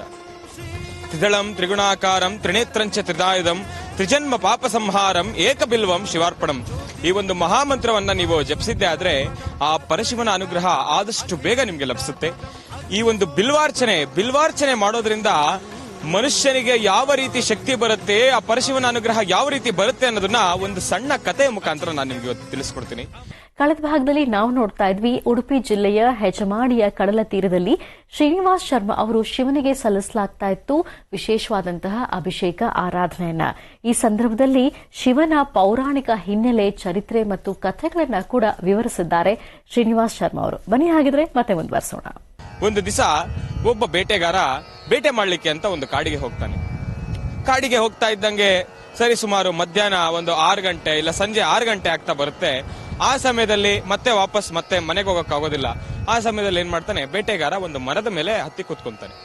ಒಂದು ವೇಳೆ ಅರಣ್ಯ ಪ್ರದೇಶ ಎಲ್ಲಾನ ಕೆಳಗಡೆ ಕೂತ್ಕೊಂಡೆ ಯಾವ್ದಾದ್ರು ಕಾಡು ಪ್ರಾಣಿಗಳು ಬಂದು ನನಗೇನಾದ್ರೂ ತೊಂದರೆ ಮಾಡ್ಬಿಡ್ತೇನೋ ಅಂತ ಒಂದು ಮರದ ಮೇಲೆ ಹತ್ತು ಕೂತ್ಕೊಂತಾನೆ. ಆದ್ರೆ ಆ ಬೇಟೆಗಾರನಿಗೆ ಗೊತ್ತಿಲ್ಲ ಆ ಮರ ಬಿಲ್ವಪತ್ರೆಯ ಮರ ಅಂತ. ಆಗ ಆ ಬೇಟೆಗಾರನಿಗೆ ಅರಿವಿರೋದಿಲ್ಲ, ಕತ್ಲಾಗಿರುತ್ತೆ. ಯಾವ ಮರದ ಮೇಲೆ ಕೂತಿದ್ದೀನಿ, ಮರದ ಕೆಳಗಡೆ ಏನಿದೆ ಆ ಒಂದು ಶಕ್ತಿ ಅವನು ಅರಿತಿರೋದಿಲ್ಲ. ಆ ಸಮಯದಲ್ಲಿ ಮರದ ಮೇಲೆ ಕೂತ್ಕೊಂಡು ಪ್ರತಿಯೊಂದನ್ನು ಅವನು ಮಾಡ್ತಿರ್ತಕ್ಕಂಥ ಕೆಲಸಗಳು ಕಾರ್ಯಗಳನ್ನ ಯೋಚನೆ ಮಾಡ್ಕೊಂತ ಆ ಪರಶಿವನನ್ನ ನೆನ್ಕೊಂತ ಒಂದೊಂದೇ ಅವನಿಗೆ ಬಿಲ್ವಪತ್ರೆ ಏನು, ಆ ಬಿಲ್ವಪತ್ರೆನಾ ಅಂತ ಕೂಡ ಗೊತ್ತಿಲ್ಲ. ಒಂದು ಎಲೆ ಇದೆ, ಆ ಎಲೆಯನ್ನ ಕಿತ್ತಿ ಒಂದೊಂದೇ ಎಲೆನ ಕಿತ್ತಿ ಕೆಳಗಾಗ್ತಾನೆ. ಆದ್ರೆ ಅವನಿಗೆ ಗೊತ್ತಿರಲ್ಲ ಅಲ್ಲಿರ್ತಕ್ಕಂಥ ಎಲೆ ಆ ಪರಶಿವನಿಗೆ ಬಹಳ ಪ್ರಿಯವಾಗಿರ್ತಕ್ಕಂಥ ಬಿಲ್ವಪತ್ರೆ ಅಂತ. ಒಂದೊಂದೇ ಬಿಲ್ವಪತ್ರೆ ಕೆಳಗಾಗ್ತಾ ಇರ್ತಾನೆ. ಆ ಮರದ ಬುಡದಲ್ಲಿ ಒಂದು ಶಿವಲಿಂಗ ಇರುತ್ತೆ. ಆ ಶಿವಲಿಂಗನ ಆದ್ರೆ ಅವನು ಅದನ್ನ ನೋಡಿರೋದಿಲ್ಲ. ಆ ಶಿವಲಿಂಗದ ಮೇಲೆ ಬೆಳಗ್ಗೆಯ ತನಕ ಒಂದೇ ಸಮ ಶಿವನ ಪ್ರಾರ್ಥನೆ ಮಾಡ್ತಕ್ಕಂಥ, ಶಿವನ ಆ ಒಂದು ನಾಮವನ್ನ ಪ್ರಾರ್ಥನೆ ಮಾಡಿ ಜಪ ಮಾಡ್ತಾ ಒಂದೊಂದೇ ಎಲೆನ ಕಿತ್ತಿ ಕೆಳಗಾಗ್ತಾ ಇರ್ತಾನೆ. ಬೆಳಗ್ಗೆ ಆಯ್ತು, ಇನ್ನೇನು ಅವನು ಮತ್ತೆ ಬೇಟೆ ಶುರು ಮಾಡ್ಬೇಕು ಅನ್ನೋ ಸಮಯದಲ್ಲಿ ಕೆಳಗಿಳಿದು ನೋಡಿದಾಗ ಕೆಳಗಡೆ ಬಿಲ್ವಪತ್ರೆ ರಾಶಿ ಇರುತ್ತೆ. ಆ ರಾಶಿಯನ್ನ ಹಿಂಗ್ ಸರಿಸಿದಾಗ ಅಲ್ಲಿ ಒಂದು ಬಹಳ ಪುಟ್ಟದಾಗಿರ್ತಕ್ಕಂಥ ಒಂದು ಶಿವಲಿಂಗರ ಮೂರ್ತಿ ಇರುತ್ತೆ. ಆ ಮೂರ್ತಿಯನ್ನ ಪ್ರಾರ್ಥನೆ ಮಾಡೋ ಸಮಯದಲ್ಲಿ ಆಗ ಶಿವ ಪ್ರತ್ಯಕ್ಷನಾಗಿ ಹೇಳ್ತಾನೆ, ಭಕ್ತ, ಇವತ್ತಿನ ದಿವಸ ನೀನೇನೋ ಒಂದ್ 4 ಎಲೆ ಕಿತ್ತಾಕಿದ್ಯಾ, ಆಮೇಲೆ ನನ್ನನ್ನ ನಾಪ್ಸ್ಕೊಂಡಿದ್ಯಾ ಅನ್ನೋದು ಒಂದೇ ಅಲ್ಲಪ್ಪ. ಇವತ್ತಿನ ದಿನ ಬಹಳ ಒಂದು ಅದ್ಭುತವಾಗಿರ್ತಕ್ಕಂಥ ದಿನ, ಶಿವರಾತ್ರಿ ಆದ ಸಮಯದಲ್ಲಿ ಪ್ರತಿಯೊಬ್ರು ಕೂಡ ಜಾಗರಣೆಯನ್ನ ಮಾಡಬೇಕು. ಆ ಒಂದು ಪ್ರತಿಫಲ ಇವತ್ತಿನ ದಿವಸ ನಾನು ನಿನಗೆ ಪ್ರತ್ಯಕ್ಷನಾಗಿದ್ದೇನೆ, ನೀನು ಏನು ವರ ಕೇಳ್ತೀಯೋ ನಾನು ಅದನ್ನ ನಿನಗೆ ದಯಪಾಲಿಸ್ತೀನಿ ಅಂತ ಶಿವನ ಹೇಳ್ತಾನೆ. ಆದ್ರೆ ಇಲ್ಲಿ ನಾವು ತಿಳ್ಕೊಬೇಕಾಗಿರೋದು ಒಂದು, ಅಲ್ಲಿ ಬಿಲ್ವಾರ್ಚನೆ ಮಾಡಿದ್ದು ಗೊತ್ತಿಲ್ಲ, ಬಿಲ್ವಪತ್ರೆಯಿಂದ ಪೂಜೆ ಮಾಡಿದ್ದು ಗೊತ್ತಿಲ್ಲ, ಬಿಲ್ವಪತ್ರೆಗಳನ್ನ ಕೆಳಗಡೆ ಶಿವನ ಮೇಲೆ ಬೀಳ್ತಾ ಇರೋದು ಗೊತ್ತಿಲ್ಲ. ಆದ್ರೆ ಅವನು ಆ ಬಿಲ್ವಪತ್ರೆ ಹಾಕುವ ಸಮಯದಲ್ಲಿ ಶಿವನ ಅನುಗ್ರಹದಲ್ಲಿ ಮಗ್ನನಾಗ್ಬಿಟ್ಟಿದ್ದಾನೆ. ಆ ಶಿವನ ನಾಮ ಸಂಕೀರ್ತನೆಯಲ್ಲಿ ಮಗ್ನನಾಗ್ಬಿಟ್ಟಿದ್ದ. ಆ ಒಂದು ಮಹತ್ ಕಾರ್ಯ ಮಾಡಿದ್ರಿಂದಾನೇ ನಾಳಿನ ಬೆಳಗ್ಗೆ ಅವನು ಕಣ್ಣು ಬಿಟ್ಟು ಆ ಶಿವನನ್ನ ಪ್ರಾರ್ಥನೆ ಮಾಡಿದ ತಕ್ಷಣ ಶಿವ ಪ್ರತ್ಯಕ್ಷನಾಗಿ ಕೇಳ್ತಾನೆ, ಭಕ್ತ, ಇವತ್ತು ನೀನೊಂದು ಬಹಳ ಅದ್ಭುತವಾಗಿರ್ತಕ್ಕಂಥ ಕೆಲಸ ಮಾಡಿದ್ಯಾ, ರಾತ್ರಿ ಎಲ್ಲ ಜಾಗರಣೆ ಮಾಡಿದ್ಯಾ, ನಿನಗೇನು ಬೇಕಪ್ಪ ಅಂತ ಪ್ರತ್ಯಕ್ಷನಾಗಿ ಕೇಳಿದಾಗ ಭಗವಂತ ಹೇಳ್ತಾನೆ, ತಂದೆ, ಇವತ್ತು ನಾನು ನಿನ್ನನ್ನ ಪ್ರತ್ಯಕ್ಷವಾಗಿ ನಾನು ಕಣ್ಣಾರೆ ಕಾಣ್ತಾ ಇರೋದೇ ನನ್ನ ಜನ್ಮ ಧನ್ಯೋಸ್ಮಿ ತಂದೆ. ನನಗೆ ಇವತ್ತು ಆಗ್ತಾ ಇರ್ತಕ್ಕಂಥ ಈ ಒಂದು ಮನಸ್ಸಿಗೆ ಖುಷಿ. ಭಗವಂತ, ಪ್ರತಿಯೊಬ್ರು ನೀನು ಇವತ್ತಿನ ದಿವಸ ನಾನೊಬ್ಬನೇ ಅಂತಲ್ಲ, ಯಾರ್ಯಾರು ಶಿವರಾತ್ರಿ ವೇಳೆಯಲ್ಲಿ ಜಾಗರಣೆಯನ್ನ ಮಾಡ್ತಾರೋ ಅವ್ರು ಅನ್ಕೊಂಡಿರ್ತಕ್ಕಂಥ ಕಾರ್ಯಸಿದ್ಧಿಗಳನ್ನೆಲ್ಲ ನೀನು ಸಿದ್ಧಿ ಮಾಡ್ಕೊಡ್ಬೇಕು ತಂದೆ ಅಂತ ಭಗವಂತನಲ್ಲಿ ಪ್ರಾರ್ಥನೆ ಮಾಡ್ತಾನೆ. ಶಿವ ಮೆಚ್ಚಿ ಅವತ್ತಿನ ದಿವಸ ಶಿವ ಹೇಳ್ತಾನೆ, ಯಾರ್ಯಾರು ಶಿವರಾತ್ರಿಯ ಸಮಯದಲ್ಲಿ ಜಾಗರಣೆಯನ್ನ ಮಾಡುವ ಮುಖಾಂತರ, ಶಿವನ ನಾಮ ಸಂಕೀರ್ತನೆಯನ್ನ ಮಾಡುವ ಮುಖಾಂತರ, ಬಿಲ್ವಪತ್ರೆಯಲ್ಲಿ ಅರ್ಚನೆ ಮಾಡುವ ಮುಖಾಂತರ ನನ್ನನ್ನ ಪ್ರಾರ್ಥನೆ ಮಾಡಿ ನನ್ನ ನಾಮ ಸಂಕೀರ್ತನೆಯನ್ನ ಯಾರು ಜಪ ಮಾಡ್ತಾರೋ ಅವರಿಗೆ ನಾನು ಅವರ ಇಷ್ಟೈಶ್ವರ್ಯಗಳು, ಅವ್ರು ಕೇಳ್ಕೊಳ್ತಕ್ಕಂಥ ಪ್ರತಿಯೊಂದು ಪ್ರಶ್ನೆಗಳಿಗೂ ಉತ್ತರವನ್ನ ಕೊಡ್ತಾ ಅವರು ಏನೇನು ಜೀವನದಲ್ಲಿ ಕಷ್ಟಪಟ್ಟಿರ್ತಾರೋ ಆ ಕಷ್ಟಕ್ಕೆಲ್ಲ ನಾನು ಅವರಿಗೆ ಒಂದು ಸುಖ ಸಂತೋಷದಿಂದ ಅವ್ರು ಇನ್ನು ಮುಂದೆನಾದ್ರೂ ಒಂದು ಮಟ್ಟಿಗೆ ಸುಖ ಸಂತೋಷದಿಂದ ಜೀವನ ಮಾಡಲಿಕ್ಕೆ ನಾನು ಅವಕಾಶ ಮಾಡ್ಕೊಡ್ತೀನಪ್ಪ ಅಂತೇಳಿ ಭಗವಂತ ಪ್ರಾರ್ಥನೆ ಮಾಡಿ ಅನುಗ್ರಹ ಕೊಡ್ತಾನೆ. ಇದೊಂದೇ ಅಲ್ಲ, ಇವತ್ತಿನ ದಿವಸ ಶಿವರಾತ್ರಿ ಎಷ್ಟು ಪವಿತ್ರವಾಗಿರ್ತಕ್ಕಂಥದ್ದು ಅಂದ್ರೆ ನಮ್ಮ ಭೂಮಂಡಲದ ಮೇಲೆ ಒಂದು ಅಚ್ಚರಿ ನಡೆಯುವಂತ ಈ ಒಂದು ದಿನ. ಇವತ್ತಿನ ದಿನ ಆ ಅಚ್ಚರಿ ಎಲ್ಲಿ ನಡೆಯುತ್ತೆ? ರಾಮೇಶ್ವರ ದೇಗುಲದಲ್ಲಿ 3ನೇ ಯಾಮ ಪೂಜೆಯಲ್ಲಿ ವಿಭೀಷಣ ಬಂದು ಪೂಜೆ ಮಾಡಿಕೊಂಡು ಹೋಗುವ ಒಂದು ಪುರಾಣ ಪ್ರತೀತಿಯ ದೇವಾಲಯದಲ್ಲಿದೆ. ಆ 3ನೇ ಯಾಮದ ಪೂಜೆಯನ್ನು ಮಾಡುವ ಸಮಯದಲ್ಲಿ ಯಾವ ಭಕ್ತಾದಿಗಳಿಗೂ ಅವಕಾಶ ಇರೋದಿಲ್ಲ. ಅಲ್ಲಿ ದೇವಸ್ಥಾನದಲ್ಲಿ ಅರ್ಚಕ ಬಂಧುಗಳು ಕೂಡ ಯಾರು ಅವತ್ತಿನ ದಿವಸ ಪ್ರವೇಶವನ್ನು ಮಾಡಲು ಅವಕಾಶವೂ ಇರೋದಿಲ್ಲ. ಆ ಒಂದು ಸಮಯದಲ್ಲಿ ಶಿವನಿಗೆ ವಿಭೀಷಣರು ಬಂದು ಭಗವಂತನಿಗೆ ಪೂಜೆ ಪುನಸ್ಕಾರವನ್ನ ಮಾಡಿ ಆ 3ನೇ ಯಾಮ ಮುಗಿದು 4ನೇ ಯಾಮದಲ್ಲಿ ಪೂಜೆಯನ್ನು ಮಾಡುವ ಸಮಯದಲ್ಲಿ ಆ ಬಾಗಿಲನ್ನು ತೆರೆದಾಗ ಅಲ್ಲಿ ಬಿದ್ದಿರ್ತಕ್ಕಂಥ ಆ ವಿಭೀಷಣರು ಬಂದೋಗಿರೋದಕ್ಕೆ ಆ ಒಂದು ಸತ್ಯಾಸತ್ಯತೆಗಳು ಯಾವ ರೀತಿ ತೋರಿಸ್ಬೇಕು ಭಗವಂತ ನಮ್ಗೆ ಈ ರೀತಿ ಕಾಣಿಸ್ತಾನೆ. ಬಾಗಿಲನ್ನ ತೆಗೆದ ಸಮಯದಲ್ಲಿ ನಮ್ಮ ಕಣ್ಮುಂದೆ ಅಲ್ಲಿ ಬಿದ್ದಿರ್ತಕ್ಕಂಥ ಹೂಗಳು, ಆ ದೇವಲೋಕದ ಹೂಗಳು, ಆ ಒಂದು ಸುಗಂಧ, ಆ ಹೂವಿನ ಪರಿಮಳವನ್ನು ನಾವು ತಗೊಂಡಾಗ ನಮ್ಮ ದೇಹದಲ್ಲಿರ್ತಕ್ಕಂಥ ರೋಗ ರುಜಿನಗಳು, ಕೆಟ್ಟ ವರ್ತನೆಗಳು, ಕೆಟ್ಟ ಅಭಿಪ್ರಾಯಗಳೆಲ್ಲ ಆದಷ್ಟು ಬೇಗ ದೂರ ಆಗುತ್ತೆ. ಏನಪ್ಪಾ ಗುರುಜಿಗಳು ಬರೀ ಶಿವರಾತ್ರಿ ಮಾಡೋದು ಒಂದೇ ಹೇಳ್ತಾ ಇದ್ದಾರೆ. ಶಿವರಾತ್ರಿ ಮಾಡುವ ಸಮಯದಲ್ಲಿ, ಆ ಜಾಗರಣೆಯನ್ನ ಮಾಡುವ ಸಮಯದಲ್ಲಿ ಏನ್ ಮಾಡ್ಬೇಕು, ನಾವು ಯಾವ ರೀತಿ ಇರಬೇಕು ಅನ್ನೋದನ್ನ ನಾನು ಮೊದಲಾಗಿ ತಿಳಿಸ್ಕೊಡ್ತೀನಿ ನಿಮ್ಗೆ. ಶಿವರಾತ್ರಿ ಆಚರಣೆ ಮಾಡ್ಬೇಕಾದ್ರೆ, ಆ ಪರಶಿವನ ಜಾಗರಣೆ ಮಾಡ್ಬೇಕಾದ್ರೆ ನಾವು ಆದಷ್ಟು ಉಪವಾಸ ಇರಬೇಕು. ಬೆಂದಿರತಕ್ಕಂತ ಪದಾರ್ಥಗಳನ್ನ ತಿನ್ನಬಾರ್ದು, ಮಸಾಲೆ ಪದಾರ್ಥಗಳನ್ನ ತಿನ್ನಬಾರ್ದು, ಈರುಳ್ಳಿ ಬೆಳ್ಳುಳ್ಳಿ ಬೇಡವೇ ಬೇಡ. ಭಗವಂತನಿಗೆ ಸಂಪೂರ್ಣವಾಗಿ ಲೀನವಾಗಿ ಹೋದಾಗ ಭಗವಂತನ ಅನುಗ್ರಹ ಸದಾ ನಮ್ಮ ಮೇಲಿರುತ್ತೆ. ಇವತ್ತಿನ ದಿವಸ ಆದಷ್ಟು ಬಹಳ ಶ್ರದ್ಧೆಯಿಂದ ನಾವು ಮಾಡ್ತಕ್ಕಂಥ ಕೆಲಸ ನಮ್ಗೆ ಆದಷ್ಟು ಬೇಗ ಸಿದ್ಧಿ ಆಗ್ಬೇಕು ಅಂದ್ರೆ ನಮ್ಮ ಮನಸ್ಸಿನಲ್ಲಿರ್ತಕ್ಕಂಥ ಭಕ್ತಿ ಪರಾಕಾಷ್ಠೆಯನ್ನ ಶಿವ ಮೆಚ್ಚಿ ಬಂದು ನಿಮ್ಮ ಹತ್ರ ಕೂತು ಮಾತಾಡ್ಬೇಕು. ಅಷ್ಟು ಭಕ್ತಿ ಪರಾಕಾಷ್ಠೆಯನ್ನ ನೀವು ಯಾವಾಗ ವ್ಯಕ್ತಪಡಿಸ್ತಿರೋ ಆ ಭಗವಂತ ಆದಷ್ಟು ಬೇಗ ನೀವು ಅನ್ಕೊಂಡಿರ್ತಕ್ಕಂಥ ಪ್ರತಿಯೊಂದು ಕಷ್ಟ ನಷ್ಟ, ಇವತ್ತಿನ ದಿವಸ ನೀವು ಪ್ರತಿಯೊಂದು ಮನಸ್ಸಿಗೆ ನೋವಾಗಿರ್ತಕ್ಕಂಥದ್ದು, ನಿಮ್ಮ ಮನಸ್ಸಿನಲ್ಲಿರ್ತಕ್ಕಂಥ ಪ್ರಶ್ನೆಗಳಿಗೆ ಶೀಘ್ರವಾಗಿ ಆ ಶಿವ ಪ್ರತ್ಯಕ್ಷನಾಗಿ ನಿಮ್ಮ ಮನಸ್ಸಿನಲ್ಲಿ ಶಿವ ಬಂದು ಮಾತಾಡುವ ಒಂದು ಅನುಗ್ರಹ ನಿಮ್ಗೆಲ್ರಿಗೂ ಕಲ್ಪಿಸುತ್ತೆ. ಆ ಒಂದು ಮಹಾ ದಿನ, ಆ ಒಂದು ಪುಣ್ಯ ದಿನ, ಆ ಒಂದು ಪುಣ್ಯ ಕಾಲವೇ ಮಹಾಶಿವರಾತ್ರಿ. ಮಹಾಶಿವರಾತ್ರಿ ಎಂದು ಇನ್ನೊಂದು ನಾನು ಹೇಳ್ತೀನಿ. ಇಷ್ಟು ದಿವಸ ನಾವು ಮಲಗಿದ್ದಾಗ ಆ ಪರಶಿವ ನಮ್ಮನ್ನ ಕಾಯ್ತಾ ಇದ್ದ. ಈ ಒಂದು ದಿನ ಮಾತ್ರ ಆ ಪರಶಿವ ಒಂದಷ್ಟು ಕಾಲ ಕಣ್ಣು ಮುಚ್ಚಿ ನೆಮ್ಮದಿಯಾಗಿ ನಿದ್ದೆ ಮಾಡುವ ಸಮಯದಲ್ಲಿ ಆತನನ್ನ ಕಾಯುವ ಜವಾಬ್ದಾರಿ ನಮ್ಮ ಮೇಲಿರುತ್ತೆ. ಆ ಜವಾಬ್ದಾರಿಯನ್ನ ನಾವು ಎಷ್ಟು ನಿಷ್ಠೆಯಿಂದ, ಎಷ್ಟು ಶ್ರದ್ಧಾಭಕ್ತಿಯಿಂದ, ಎಷ್ಟು ಭಕ್ತಿ ಪರಾಕಾಷ್ಠೆಯಿಂದ ಮಾಡ್ತೀವೋ ಅಷ್ಟೇ ನಮಗೆ ಒಳ್ಳೆದಾಗತ್ತೆ. ಒಳ್ಳೇದಾಗ್ಲಿ, ಶುಭವಾಗ್ಲಿ. ನಾವು ನೋಡ್ತಾ ಇದ್ವಿ ಹೆಜಮಾಡಿಯ ಕಡಲ ತೀರದಲ್ಲಿ ಶ್ರೀನಿವಾಸ್ ಶರ್ಮಾ ಅವರು ಸಾಂಬ ಸದಾಶಿವನಿಗೆ ವಿಶೇಷವಾದಂತಹ ಅಭಿಷೇಕ ಪೂಜಾರಾಧನೆಯನ್ನ ಸಲ್ಲಿಸ್ತಾ ಇದ್ದಂತಹ ದೃಶ್ಯಗಳನ್ನ. ಇದೇ ಸಂದರ್ಭದಲ್ಲಿ ಡಾಕ್ಟರ್ ಮಹರ್ಷಿ ಆನಂದ ಘೋಷ್ ಅವರು ಕೂಡ ಭಾಗವಹಿಸಿದ್ರು ಮತ್ತು ಇಬ್ಬರು ಜೊತೆಗೂಡಿ ವಿಶೇಷವಾದಂತಹ ಹೋಮ ಕಾರ್ಯವನ್ನ ಸಲ್ಲಿಸಿದ್ದಾರೆ. ಬನ್ನಿ ಹಾಗಿದ್ರೆ ಹೋಮ ಕಾರ್ಯದಲ್ಲಿ ನಾವು ಕೂಡ ಪಾಲ್ಗೊಳ್ಳೋಣ. ಮಹರ್ಷಿ ವಾಣಿಯ ಸಮಸ್ತ ವೀಕ್ಷಕ ಬಂಧುಗಳೇ, ಶಿವರಾತ್ರಿ ಹಬ್ಬದ ಶುಭಾಶಯಗಳು. ಶಿವರಾತ್ರಿ ಶಿವನಿಗೆ ವಿಶೇಷವಾಗಿರ್ತಕ್ಕಂಥ ರಾತ್ರಿ. ಶಿವರಾತ್ರಿ ಒಂದು ಜಾಗರಣೆ ಮಾಡಿ ಶಿವನ ಆರಾಧನೆ ಮಾಡೋದ್ರಿಂದ ಮನೋಕಾಮನೆಗಳನ್ನು ಸಿದ್ಧಿಪಡಿಸಿಕೊಳ್ಳಬಹುದು. ಮನುಷ್ಯನಿಗಿರ್ತಕ್ಕಂಥ ಎಂತಹ ಅಸಮಾಧಾನದ ಸನ್ನಿವೇಶಗಳಾದರೂ ಎಲ್ಲವೂ ದೂರವಾಗಿ ಸರ್ವಂ ಶಿವಮಯಂ, ಶಿವನ ಧ್ಯಾನ, ಶಿವನ ಆರಾಧನೆ ಒಂದೇ ವಿಶೇಷವಾಗಿರ್ತಕ್ಕಂಥದ್ದು. ಶಿವಾರಾಧನೆಯ ಯಾರು ಶ್ರದ್ಧಾಭಕ್ತಿಯಿಂದ ಮಾಡ್ತಾರೋ ಅವರ ಮನೋಕಾಮನೆಗಳನ್ನು ಶೀಘ್ರವಾಗಿ ಸಿದ್ಧಿಪಡಿಸಿಕೊಳ್ಬಹುದು. ಏನೇ ಆದರೂ ಭಗವಂತನ ಧ್ಯಾನ ಇದೆಯಲ್ಲ, ಆ ಓಂ ನಮಃ ಶಿವಾಯ ಎಂಬತಕ್ಕಂಥ ಶಿವಮಂತ್ರ ಅತ್ಯದ್ಭುತವಾಗಿರ್ತಕ್ಕಂಥದ್ದು. ಅಂತಹ ಒಂದು ಶಿವಮಂತ್ರವನ್ನ, ಶಿವನ ಆರಾಧನೆಯನ್ನು ಮಾಡಲಿಕ್ಕಾಗಿ ನಾವು ಈ ಕಡಲ ತೀರಕ್ಕೆ ಬಂದಿದ್ದೇವೆ. ತಾವು ನೋಡ್ತಿದ್ದೀರಿ, ಬಹಳ ಸುಂದರವಾಗಿರ್ತಕ್ಕಂತಹ, ನಯನ ಮನೋಹರವಾಗಿರ್ತಕ್ಕಂತಹ, ವಿಶೇಷವಾಗಿರ್ತಕ್ಕಂತಹ ಒಂದು ಉಪಾಸನೆ. ಶಿವರಾತ್ರಿಯನ್ನು ನೋಡ್ತಕ್ಕಂಥದ್ದು, ಶಿವರಾತ್ರಿ ಜಾಗರಣೆ ಮಾಡತಕ್ಕಂಥದ್ದು, ಶಿವನಿಗೆ ಬಿಲ್ವಾರ್ಚನೆ ನಡೆಸ್ತಕ್ಕಂಥದ್ದು. ತ್ರಿದಳಂ ತ್ರಿಗುಣಾಕಾರಂ ತ್ರಿನೇತ್ರಂಚ ತ್ರಿನಾಯುಧಂ ತ್ರಿಜನ್ಮ ಪಾಪ ಸಂಹಾರಂ ಏಕಬಿಲ್ವಂ ಶಿವಾರ್ಪಣಂ.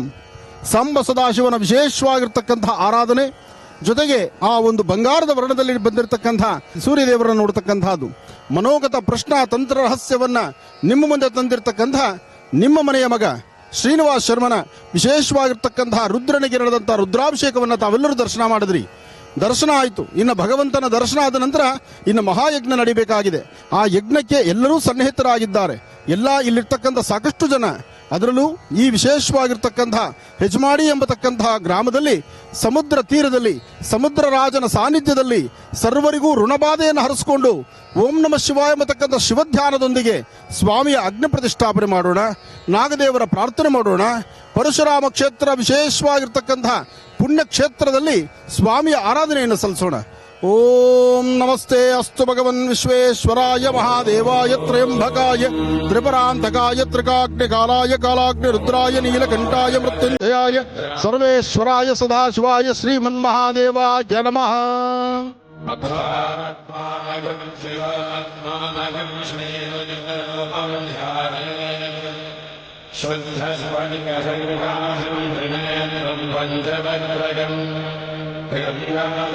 दशभुजं सर्वाभरणभूषितं नीलग्रीवं शशाङ्काङ्गं नागयज्ञोपवीतिनं व्याघ्रजन्मोत्तरीयञ्जभजन्यमभयप्रदं कमण्डलवक्षसूदानां धारिणं शूलपाविनं ज्वलन्तं पिङ्गलजटाशिखामुद्योगधारिणं कृशस्कन्धसमानोढं अमृतेनामृतं शान्तं दिव्यभोगसमन्वितं दिग्देवतासमायुक्तं स्मृतं नित्यं च शाश्वतं शुद्धं ध्रुवमक्षरमव्ययं सर्वोजामिनबीजानं वन्द्रं मे विश्वरूपिणम् एवं ध्यात्वा विदः सम्यक् ततो निर्नमारभे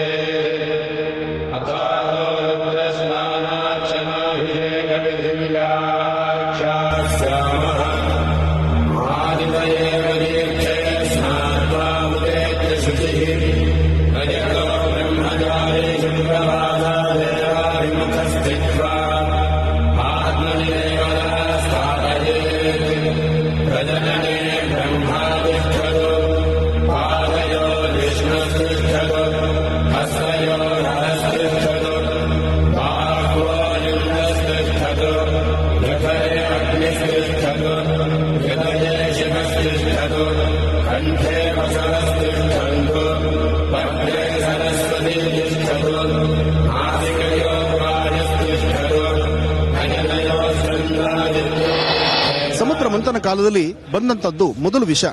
ಆ ವಿಷವನ್ನು ಕುಡಿದಿದ್ದು ಗಂಗಾಧರೇಶ್ವರ, ಪರಮೇಶ್ವರ, ಸಾಂಬ ಸದಾಶಿವ. ಆದರೆ ವಿಷವನ್ನು ಕುಡಿದಂತ ಆ ರಾತ್ರಿ ವಿಷವನ್ನು ಕುಡಿದು ಇನ್ನು ವಿಷ ಎಲ್ಲಿ ಗಂಟ್ಲೊಳಗಡೆ ಹೋಗುತ್ತೋ ಅಂದಾಗ ಆಗ ತಾಯಿ ಪಾರ್ವತಿ ಗಂಟಲಲ್ಲಿ ನಿಂತು ವಿಷವನ್ನು ಒಳಗೆ ಹೋಗ್ತಿದ್ದಂಗೆ ನೋಡ್ಕೊಂಡಂತೆ ಆ ಶುಭ ದಿನ ಈ ಶಿವರಾತ್ರಿ ಅಂತ ಹೇಳ್ತಾರೆ. ಹಾಗೆ ಈ ಶಿವರಾತ್ರಿ ಶಿವಪಾರ್ವತಿಯರ ಕಲ್ಯಾಣವಾದಂತಹ ಕಾಲ ಅಂತಲೂ ಹೇಳ್ತಾರೆ. ಅದಕ್ಕೆ ಶಿವರಾತ್ರಿ ದಿವಸ ಗಿರಿಜಾ ಕಲ್ಯಾಣವನ್ನ ರಾಜ್ಯದಾದ್ಯಂತ ದೇಶದಾದ್ಯಂತ ಪ್ರತಿಯೊಂದು ದೇವಾಲಯಗಳಲ್ಲೂ ವಿಶೇಷವಾಗಿ ನಡೆಸ್ತಾರೆ. ಈ ಒಂದು ವಿಶೇಷವಾಗಿರ್ತಕ್ಕಂತಹ ಪರ್ವಕಾಲ 4 ಯಾಮದ ಪೂಜೆ, ಜಾಗರಣ ಮಹೋತ್ಸವ. ಈ ಜಾಗರಣೆ ಮಾಡುವಂತ ಈ ಶುಭ ಸನ್ನಿವೇಶ ಪ್ರತಿಯೊಬ್ಬರು ಓಂ ನಮಃ ಶಿವಾಯ ಎಂಬತಕ್ಕಂಥ ಶಿವಮಂತ್ರವನ್ನ ನಿರಂತರವಾಗಿ ಜಪ ಮಾಡೋದ್ರಿಂದ ಸಾಕಷ್ಟು ಫಲಾಫಲಗಳನ್ನ ಸಿದ್ಧಿಪಡಿಸಿಕೊಳ್ಳಬಹುದು. ಪ್ರತಿಯೊಬ್ಬರು ಪ್ರತಿಯೊಂದು ಕಾಲಗಳಲ್ಲೂ ಓಂ ಎಂಬತಕ್ಕಂತಹ ಆ ಬೀಜಾಕ್ಷರಿ ಮಂತ್ರ ಇದೆಯಲ್ಲ, ಓಂಕಾರ ನಾದವನ್ನ, ಶಂಕು ನಾದವನ್ನ ವಿಶೇಷವಾಗಿ ಭಗವಂತನ ಸಾನ್ನಿಧ್ಯದಲ್ಲಿ ಹೇಳ್ತಕ್ಕಂಥದ್ದು. ಜೊತೆಗೆ ಇವತ್ತು ನಡೀತಕ್ಕಂತಹ ರಾತ್ರಿಯ ಜಾಗರಣ ಮಹೋತ್ಸವದಲ್ಲಿ ಶಿವಧ್ಯಾನವನ್ನು ಮಾಡತಕ್ಕಂಥದ್ದು ಎಲ್ಲವೂ ಬಹಳ ವಿಶೇಷವೇ ಸರಿ. ಓಂ ನಮಃ ಶಿವಾಯ.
ನಮಸ್तेऽस्तु ಭಗವನ್ ವಿಶ್ವೇಶ್ವರಾಯ ಮಹಾದೇವಾಯ ತ್ರಯಂಬಕಾಯ ತ್ರಿಪುರಾಂತಕಾಯ ತ್ರಿಕಾಗ್ನಿಕಾಲಾಯ ಕಾಲಾಗ್ನಿರುದ್ರಾಯ ನೀಲಕಂಠಾಯ ಮೃತ್ಯುಂಜಯಾಯ ಸರ್ವೇಶ್ವರಾಯ ಸದಾಶಿವಾಯ ಶ್ರೀಮನ್ಮಹಾದೇವಾಯ ನಮಃ.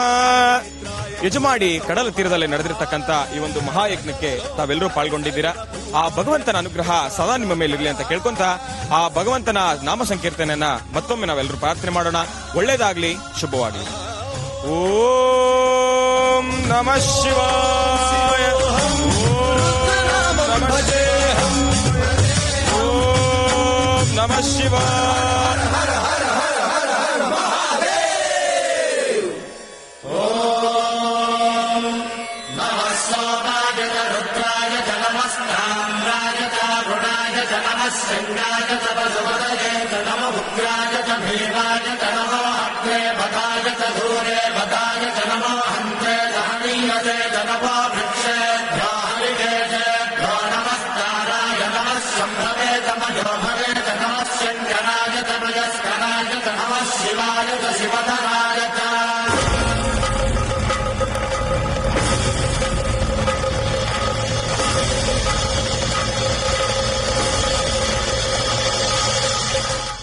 ನಮ್ಮ ಮಹರ್ಷಿವಾಣಿ ಕಾರ್ಯಕ್ರಮದಲ್ಲಿ ಒಂದಿಲ್ಲೊಂದು ವಿಶಿಷ್ಟ ದೇವಸ್ಥಾನಗಳ ದರ್ಶನವನ್ನ ನಾವು ಆಗಿಂದಾಗ ಮಾಡ್ತಾನೆ ಬಂದಿದ್ದೀವಿ. ಅದೇ ರೀತಿ ಶ್ರೀನಿವಾಸ್ ಶರ್ಮಾ ಅವರು ಇತ್ತೀಚೆಗಷ್ಟೇ ಗುಹೆಯ ಒಳಗೆ ಇರುವಂತಹ ಒಂದು ವಿಶಿಷ್ಟ ದೇವಾಲಯಕ್ಕೆ ತೆರಳಿದ್ರು. ಅದುವೇ ಮಂಗಳೂರು ಮತ್ತು ಕಟೀಲು ಮಾರ್ಗ ಮಧ್ಯೆ ಸಿಗುವಂತಹ ನಲ್ಲಿತೀರ್ಥ ಸೋಮನಾಥೇಶ್ವರ ಸ್ವಾಮಿ ದೇವಸ್ಥಾನ. ಗುಹೆಯ ಒಳಗೆ ಇರುವಂತಹ ಈ ವಿಶಿಷ್ಟ ದೇವಾಲಯಕ್ಕೆ ಶ್ರೀನಿವಾಸ್ ಶರ್ಮಾ ಅವರು ತೆರಳಿದ್ರು ಮತ್ತು ಅಲ್ಲಿ ವಿಶೇಷವಾದಂತಹ ಸೇವೆಯನ್ನ, ಪೂಜಾರಾಧನೆಯನ್ನ ಸಲ್ಲಿಸಿದ್ದಾರೆ. ಬನ್ನಿ ಆ ದೃಶ್ಯಗಳೆಲ್ಲ ಹೇಗಿತ್ತು ನೋಡ್ಕೊಂಡು ಬರೋಣ.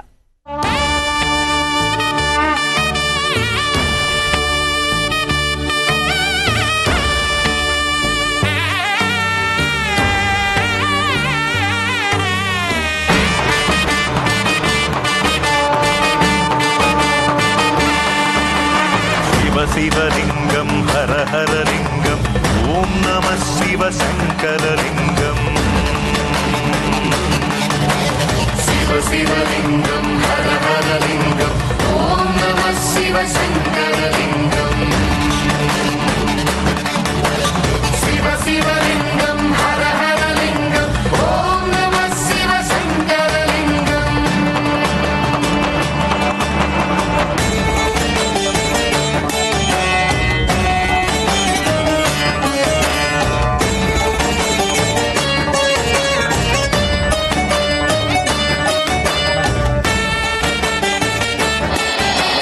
स्तु भगवन् विश्वेश्वराय महादेवाय त्रयंबकाय त्रिपुरांतकाय त्रिकाग्निकालाय कालाग्निरुद्राय नीलकंठाय मृत्युंजयाय सर्वेश्वराय सदाशिवाय ಶ್ರೀಮನ್ಮಹಾದೇವಾಯ ನಮಃ. ನಮಸ್ಕಾರ ವೀಕ್ಷಕರೇ, ಇವತ್ತಿನ ದಿವಸ ನಾವೊಂದು ಬಹಳ ಪ್ರಸಿದ್ಧಿಯಾಗಿರತಕ್ಕಂಥ ಕ್ಷೇತ್ರಕ್ಕೆ ಬಂದಿದ್ದೇವೆ. ಇದೊಂದು ಬಹಳ ದೊಡ್ಡ ಗುಹೆ, ಸರಿಸುಮಾರು 210 ಮೀಟರ್ ಗುಹೆಯ ಒಳಗಡೆ ನಡ್ಕೊಂಡು ಬರುವಂತದ್ದು. ಒಂದಷ್ಟು ಜಾಗದಲ್ಲಿ ನಡ್ಕೊಂಡು ಬರ್ಬೋದು, ಮತ್ತೊಂದಷ್ಟು ಜಾಗದಲ್ಲಿ ತಾವು ತಮ್ಮ ಪೂರ ಶರೀರವನ್ನ ನೆಲಕ್ಕೆ ತಗ್ಗಿಸಿ ಒಳಗಡೆಯಿಂದ ದೇಕ್ಕೊಂಡು ಬರುವಂತ ಒಂದು ಪರಿಸ್ಥಿತಿ ಕೂಡ ಇದೆ. ಅಷ್ಟೆಲ್ಲಾ ನಾವು ಕಷ್ಟಪಟ್ಟು ಬಂದಾಗ ಇಲ್ಲಿ ಭಗವಂತನ ಅನುಗ್ರಹ ಬಹಳ ಬಹಳ ವಿಭಿನ್ನ ರೀತಿಯಾಗಿದೆ.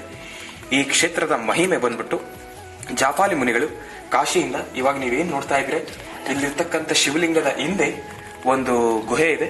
ಆ ಗುಹೆಯ ಮುಖಾಂತರ ಜಾಪಾಲಿ ಮುನಿಗಳು ಕಾಶಿಯಿಂದ ಬಂದು ಇಲ್ಲಿ ಶಿವನ ದರ್ಶನ ಮಾಡಿ ಇಲ್ಲಿಂದ ತೆರಳಿ ಮುಂದೆಗಡೆ ಒಂದು ಬಹಳ ಪ್ರಸಿದ್ಧಿಯಾಗಿರ್ತಕ್ಕಂಥ ಒಂದು ದೇವಸ್ಥಾನ ಇದೆ. ಆ ದೇವಸ್ಥಾನದಲ್ಲಿ ಕೂತು ಜಾಪಾಲಿ ಮುನಿಗಳು ತಪಸ್ಸನ್ನು ಮಾಡುವ ಸಮಯದಲ್ಲಿ ಈ ಗುಹೆಯಲ್ಲಿ ಶಿವನ ಅನುಗ್ರಹವಾಗತ್ತೆ. ಶಿವನು ಪ್ರತ್ಯಕ್ಷನಾಗ್ತಾನೆ. ಅವತ್ತಿನಿಂದ ಇವತ್ತಿನವರೆಗೂ ಯಾರಿಬ್ರು ಬಂದ್ರು ಕೂಡ 250 ಮೀಟರ್ ಒಳಗಡೆ ಬಂದು ಇಲ್ಲಿ ಭಗವಂತನನ್ನ ದರ್ಶನ ಮಾಡೋದ್ರಿಂದ ಅವರು ಏನೇ ಒಂದು ಕಷ್ಟ ಕಾರ್ಪಣ್ಯಗಳಿರ್ಲಿ, ನೋವಿರ್ಲಿ, ದುಃಖ ಇರ್ಲಿ, ಪ್ರತಿಯೊಂದನ್ನು ಕೂಡ ಆದಷ್ಟು ಬೇಡ ಮಂಜಿನ ನೀರಿನಂತೆ ಕರಗಿ ಹೋಗುವಂತ ಇಲ್ಲೊಂದು ಪ್ರತೀತಿ ಇದೆ. ಆಮೇಲೆ ಇಲ್ಲಿ ಅಂತರ ಗಂಗೆ ಇದೆ. ಇಲ್ಲಿ ಬರ್ತಕ್ಕಂಥವ್ರು ದಾರಿಯಲ್ಲಿ ಬಂದು ಪರಶಿವನನ್ನ ದರ್ಶನ ಮಾಡಬೇಕು ಅಂದ್ರೆ ಗಂಗೆಯ ಅನುಗ್ರಹದಿಂದನೇ ಬಂದು ದರ್ಶನ ಮಾಡತಕ್ಕಂಥದ್ದಿದೆ. ಯಾರೇ ಬಂದ್ರು ಕೂಡ ಸ್ನಾನ ಮಾಡಿ, ಅಲ್ಲಿ ಒಂದು ಕಲ್ಯಾಣಿ ಇದೆ, ಕಲ್ಯಾಣಿನಲ್ಲಿ ಸ್ನಾನ ಮಾಡಿದ ನಂತರನೇ ಇಲ್ಲಿ ಬರಬೇಕು. ಗುಹೆಯಲ್ಲಿ ಒಳಗಡೆ ಮುಖಾಂತರ ಬಂದು ಇಲ್ಲಿ ಪರಶಿವನ ದರ್ಶನವನ್ನ ಮಾಡಬೇಕು. ಇವಾಗ ನಾವು ಕೂಡ ದರ್ಶನವನ್ನ ಮಾಡ್ತಾ ಇದೀವಿ. ಭಗವಂತನಿಗೆ ಅಭಿಷೇಕ ಮಾಡಲು ಕೂಡ ತಮಗೊಂದು ಅವಕಾಶ ಇದೆ, ಮಹಾ ಅವಕಾಶ ಇದೆ. ಅಭಿಷೇಕ ಮಾಡಿದ ನಂತರ ಅಭಿಷೇಕ ಮಾಡಿದ ನೀರು ನಿಧಾನವಾಗಿ ಇಲ್ಲಿ ಬಂದು ಇಲ್ಲಿ ನೀರು ಹರಿಯುವಂತ ಒಂದು ಇದಿದೆ. ಇಲ್ಲಿ ಬಂದು ಕೂತು ಆ ಹರಿಯುವ ನೀರನ್ನ ತಲೆಗೆ ಪ್ರೋಕ್ಷಣೆ ಮಾಡಿಕೊಂಡು ಹೋದ್ರೆ ನಾವು ಮಾಡಿರ್ತಕ್ಕಂಥ ಪಾಪ ಕರ್ಮಗಳು ಪ್ರತಿಯೊಂದನ್ನು ಕರಗಿ ನಮ್ಮ ಬದುಕಿನಲ್ಲಿ ಸುಖ ಸಂತೋಷವನ್ನ ಉಂಟು ಮಾಡತಕ್ಕಂಥ ಈ ಒಂದು ಪ್ರಸಿದ್ಧವಾಗಿರತಕ್ಕಂಥ ಕ್ಷೇತ್ರ. ತಾವು ದಯವಿಟ್ಟು ಎಲ್ಲರೂ ಬನ್ನಿ. ನಿಮ್ಗೆ ಏನೇ ಕಷ್ಟ ಕಾರ್ಪಣ್ಯಗಳಿದ್ರು ಇಲ್ಲಿ ಆದಷ್ಟು ಬೇಗ ಸಲಿ ಸುಲಭವಾಗಿ ಇಲ್ಲಿ ನಿಮ್ಮ ಕಷ್ಟ ಕಾರ್ಪಣ್ಯಗಳೆಲ್ಲ ತೀರಿ ಹೋಗುತ್ತೆ. ಒಳ್ಳೆಯದಾಗ್ಲಿ, ಶುಭವಾಗಲಿ.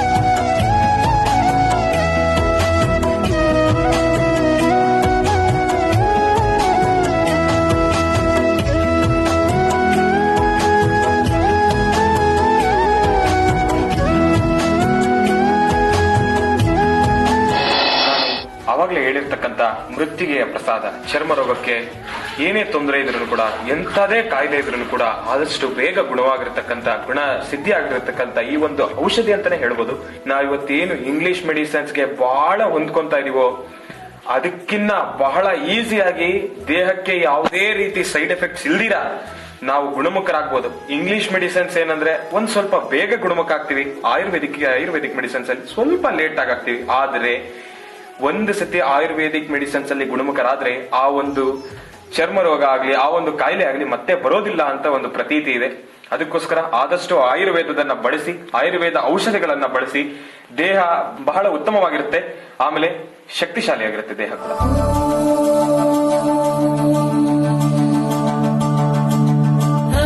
ವಿಷ್ಣು ಸಜೋಷಸೆ ಮಾ ವರ್ಧಂತು ವಾಂ ಗಿರಃ ನೈರ್ವಾಜೇಭಿರಾಗತಂ ಆಜಶ್ಚ ಮೇ ಪ್ರಸವಶ್ಚ ಮೇ ಪ್ರಯತಿಶ್ಚ ಮೇ ಪ್ರಸಿದ್ಧಿಶ್ಚ ಮೇ ಗೀತಿಶ್ಚ ಮೇ ಕ್ರತುಶ್ಚ ಮೇ ಸ್ವರಶ್ಚ ಮೇ ಶ್ಲೋಕಶ್ಚ ಮೇ ಶ್ರಾವಶ್ಚ ಮೇ ಶ್ರುತಿಶ್ಚ ಮೇ ಜ್ಯೋತಿಶ್ಚ ಮೇ ಸುಭಶ್ಚ ಮೇ ಪ್ರಾಣಶ್ಚ ಮೇ ಅಪಾನಶ್ಚ ಮೇ ವ್ಯಾನಶ್ಚ ಮೇ ಅಸುಶ್ಚ ಮೇ ಚಿತ್ತಂ ಚ ಆಧೀತಂ ಚ ಮೇ ವಾಕ್ಚ ಮೇ ಮನಶ್ಚ ಮೇ ಚಕ್ಷುಶ್ಚ ಮೇ श्रोत्रं च मे दक्षश्च मे बलं च मा ओजश्च मे सहश्च मा आयुश्च मे जरा च महात्मा च मे तनुश्च मे शर्म च मे वर्म च मे अंगानि च मे हस्तानि च मे परोपुंषि च मे शरीराणि च मे ज्येष्ठं च मा आधिपत्यं च मे मन्युश्च मे भामश्च मे अमश्च मे अम्बश्च मे जेमा च मे महिमा च मे वरिमा च मे प्रतिमा च मे वर्ष्मा च मे द्रागुया च मे वृद्धं च मे वृद्धिश्च मे सत्यं च मे श्रद्धा च मे जगच्च मे धनं च मे वशश्च मे त्रिषिश्च मे क्रीडा च मे मोदश्च मे जातं च मे जनिष्यमाणं च मे सूक्तं च मे सुकृतं च. ಶುಭ ಶನಿವಾರದ ಇವತ್ತಿನ ಈ ವಿಶೇಷ ಮಹರ್ಷಿವಾಣಿ ಕಾರ್ಯಕ್ರಮದಲ್ಲಿ ನಾವು ನೋಡ್ತಾ ಇರೋದು ಶ್ರೀನಿವಾಸ್ ಶರ್ಮಾ ಅವರು ತೆರಳಿದ್ದಂತಹ ವಿಶೇಷ ದೇವಾಲಯಕ್ಕೆ. ಗುಹೆಯ ಒಳಗೆ ಇರುವಂತದ್ದು ಈ ನೆಲ್ಲಿತೀರ್ಥ ಸೋಮನಾಥೇಶ್ವರ ಸ್ವಾಮಿ ದೇವಸ್ಥಾನ. ಈ ದೇವಾಲಯದಲ್ಲಿ ಸಲ್ಲಿಸಲಾದಂತಹ ವಿಶೇಷ ಪೂಜಾರಾಧನೆ ಹೇಗಿತ್ತು ನೋಡ್ತಾ ಇದ್ವಿ. ಬನ್ನಿ ಹಾಗಿದ್ರೆ ಮತ್ತೆ ಮುಂದುವರಿಸೋಣ.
शिव नाम सुंदरम शिव सुंदरम शिव नाम सुंदरम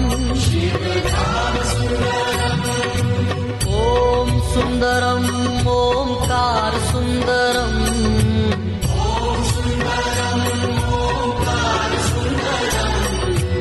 ओम सुंदरम ओंकार सुंदरम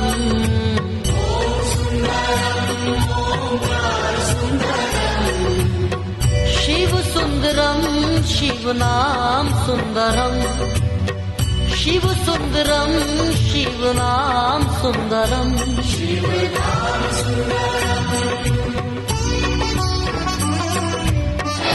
ಉಡುಪಿಯ ಬಳಿ ಇರತಕ್ಕಂತ ಹೆಜಮಾಡಿ ಅಂತ ಈ ಒಂದು ಪ್ರದೇಶದಲ್ಲಿ, ಈ ಒಂದು ಸಮುದ್ರದ ಕಡಲ ತೀರದಲ್ಲಿ ಭಗವಂತನ ಶಿವನ ಅನುಗ್ರಹಕ್ಕೆ ಪಾತ್ರರಾಗುವಂತ ಇವತ್ತೊಂದು ಕೆಲಸನ ಮಾಡ್ತಾ ಇದ್ದೇವೆ. ಇವತ್ತು ಭಗವಂತನಿಗೆ ಹಾಲು, ತುಪ್ಪ, ಜೇನುತುಪ್ಪ, ಅರಿಶಿನ, ಕುಂಕುಮ, ಹಲವಾರು ಅಭಿಷೇಕ ಸಾಮಗ್ರಿಗಳಿಂದ ಇವತ್ತು ಭಗವಂತನಿಗೆ ಅಭಿಷೇಕ ಮಾಡ್ತಾ ಇದ್ದೇವೆ. ಸಮುದ್ರದ ನೀರಿನಿಂದ ಅಭಿಷೇಕ ಮಾಡ್ತಾ ಇದ್ದೇವೆ. ಸಮುದ್ರ ಬಹಳ ಶ್ರೇಷ್ಠವಾಗಿರ್ತಕ್ಕಂಥದ್ದು. ಸಮುದ್ರನ ತಂದೆಗೋಲಿಸ್ತಾರೆ, ನದಿನ ತಾಯಿಗೋಲಿಸ್ತಾರೆ.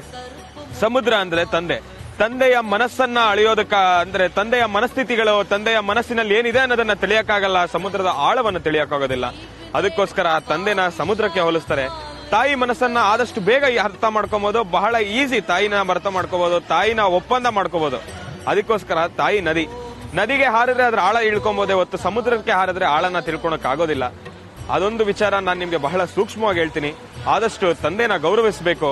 ತಂದೆಗೆ ಪೂಜೆ ಮಾಡಿ, ತಂದೆ ತಾಯಿಗೆ ಪೂಜೆ ಮಾಡಿ. ಪ್ರತ್ಯಕ್ಷವಾಗಿ ಕಾಣ್ತಕ್ಕಂಥ ದೇವರೇ ತಂದೆ ತಾಯಿ.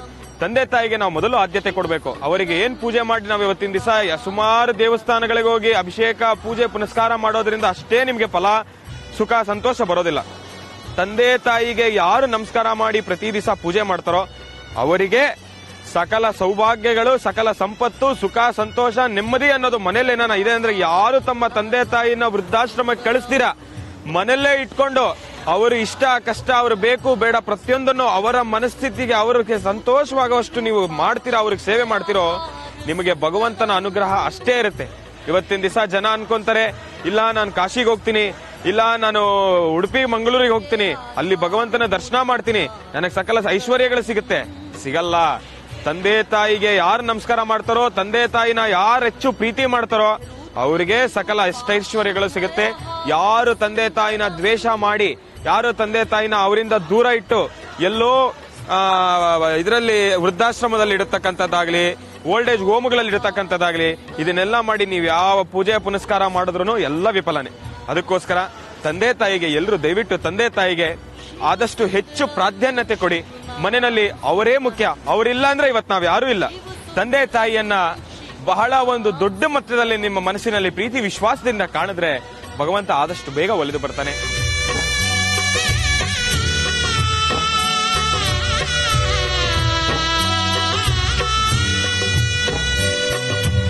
भस्म सुंदरम भस्मीभूत सुंदरम भस्म सुंदरम भस्मीभूत सुंदरम शमशानवासी सन्यासी अवधूत सुंदरम शमशानवासी सन्यासी अवधूत सुंदरम हे भस्म सुंदरम भस्मीभूत सुंदरम भस्म सुंदरम भस्मीभूत सुंदरम शमशानवासी सन्यासी अवधूत सुंदरम शमशानवासी सन्यासी अवधूत सुंदरम. ನೋಡಿದ್ರಲ್ಲ ವೀಕ್ಷಕರೇ, ಇವತ್ತಿನ ವಿಶೇಷ ಮಹರ್ಷಿವಾಣಿ ಕಾರ್ಯಕ್ರಮದಲ್ಲಿ ಶಿವರಾತ್ರಿಯ ಹಬ್ಬದ ಪ್ರಯುಕ್ತ ನಡೆದಂತಹ ಪೂಜಾರಾಧನೆ ಹೇಗಿತ್ತು ಅಂತ ನೋಡಿದ್ವಿ. ಕಾರ್ಯಕ್ರಮ ತಮ್ಮೆಲ್ಲರಿಗೂ ಇಷ್ಟವಾಗಿದೆ ಅಂತ ಭಾವಿಸ್ತಾ ಇವತ್ತಿನ ಕಾರ್ಯಕ್ರಮವನ್ನು ಇಲ್ಲಿಗೆ ಮುಕ್ತಾಯ ಮಾಡುವಂತಹ ಸಮಯ ಇದಾಗಿದೆ. ಮತ್ತೆ ನಿಮ್ಮ ಭೇಟಿ ಸೋಮವಾರ ಬೆಳಗ್ಗೆ 8 ಗಂಟೆಗೆ ಇದೇ ಮಹರ್ಷಿವಾಣಿ ಕಾರ್ಯಕ್ರಮದಲ್ಲಿ. ನಮಸ್ಕಾರ.